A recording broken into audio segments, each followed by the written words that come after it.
Bien, merci, mes chers compatriotes. Nous continuons donc avec cette révélation, je crois, le 7, entre autres, est intitulée Le règne des cadeaux forcés. Dans la première révélation, je continue, j'ai introduit je vous ai, dans notre cadre d'analyse de l'évolution de la pensée politique au Cameroun, je vous disais que nous sommes en ce moment, entre autres, à un moment de transition. Je vois un moment de passage aussi, surtout avec les événements de la semaine passée, du droit à la révolution, ou bien du droit positif au droit naturel.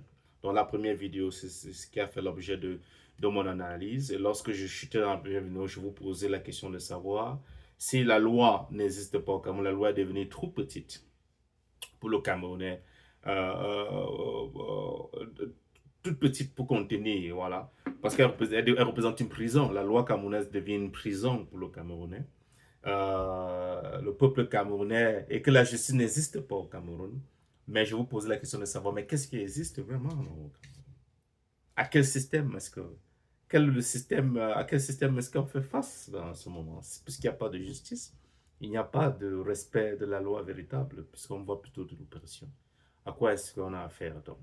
Donc, dans cette prochaine vidéo, je vais continuer dans mon argumentaire ou bien ma révélation sur ce passage du droit naturel à la révolution en abordant un élément très, très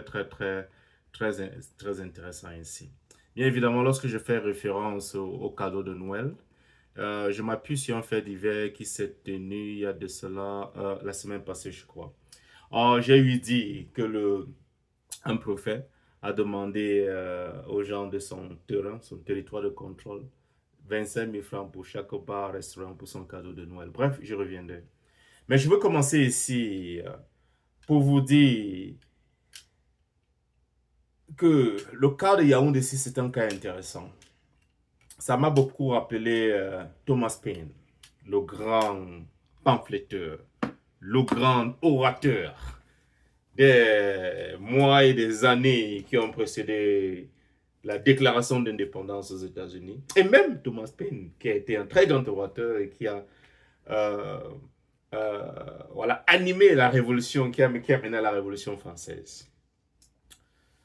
Thomas Paine est le brigand en chef, le cas de Yaoundé 6. Thomas Paine, dans Common Sense, affirmait que les rois et les bureaucrates ne sont souvent que des brigands déguisés.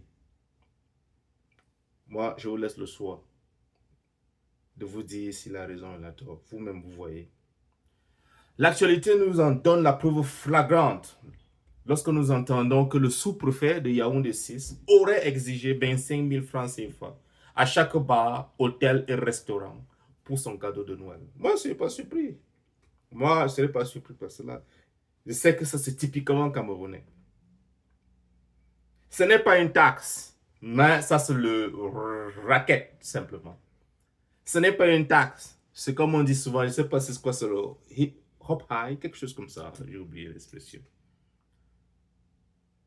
Ceci illustre parfaitement ce que Paine appelait le pouvoir des voyous.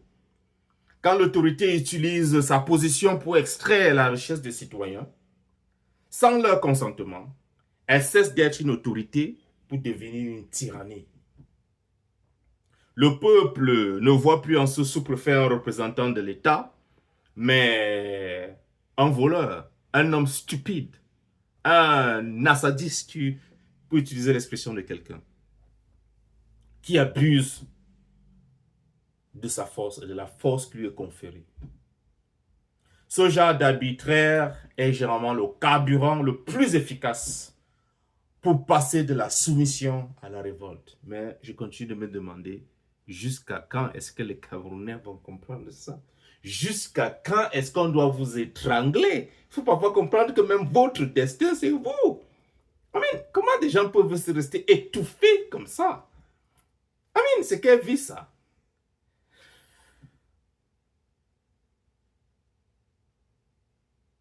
Donc, c'est un phénomène très, très intéressant. Et également, il y a dans une vidéo qui court, je ne sais pas si c'est du Sénégal, quelqu'un dit, dis-moi quelle jeunesse tu as, je te dirai quel peuple tu seras. Moi, je m'interroge. Je m'interroge. Thomas Paine et Thomas Jefferson, ici aux États-Unis, insistaient sur le fait que, je cite, la terre appartient aux vivants.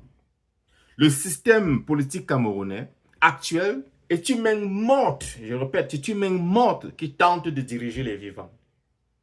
La jeunesse de 2025, celle qui regarde Equinox, celle qui est sur les réseaux sociaux et qui suit les directs d'autres leaders activistes sociaux, Jean-Espoir Billon et les autres, refusent de porter les fardeaux des décisions prises en 1961 ou en 1972 et même en 1982. Cette jeunesse refuse et je veux qu'elle refuse. Le consentement ne peut pas être passif. Le fait que les jeunes ne se reconnaissent plus dans les rituels du pouvoir actuel montre que le droit naturel à l'autodétermination est en train de reprendre le dessus au Cameroun.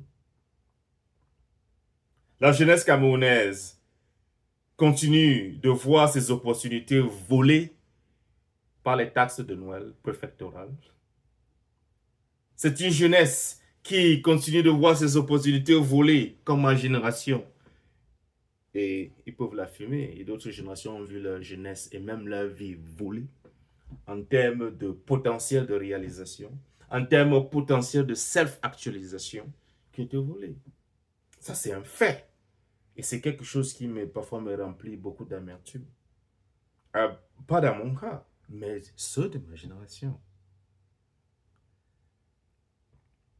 Et maintenant, on voit les jeunes derrière nous, cette nouvelle génération également, qui, bien évidemment, protestent un tout petit peu, mais à mon avis, elles sont encore passives. Il faudrait bien qu'elles rejettent cela, qu'elles ne se laissent plus voler, qu'elles déclarent leur indépendance mentale. Permettez-moi de vous raconter une histoire et que je finisse avec ça.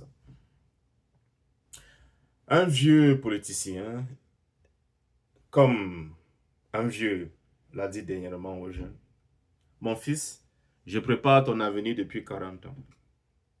Le jeune lui répond, mais c'est bien ça le problème, grand-père.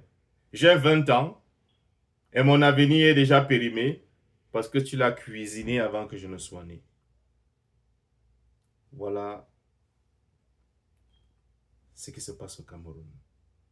Permettez-moi que je chute en disant simplement qu'en conclusion, mes chers compatriotes, les événements de ces dernières semaines, la semaine passée et peut-être le début de cette semaine, nous montrent que nous sommes à la fin d'un cycle de droit positif stérile au Cameroun. Les propos du bâtonnier M. Atanganji sont très révélateurs. L'évasion de Fabrice Léna de la prison centrale de Newbel. Des propos de Jobian qui appellent au peuple du changement. Entre les évasions, comme je vous disais, les messages de changement comme l'arrogance préfectorale, le Cameroun est en train, à mon avis, de réécrire petit à petit sa propre déclaration d'indépendance.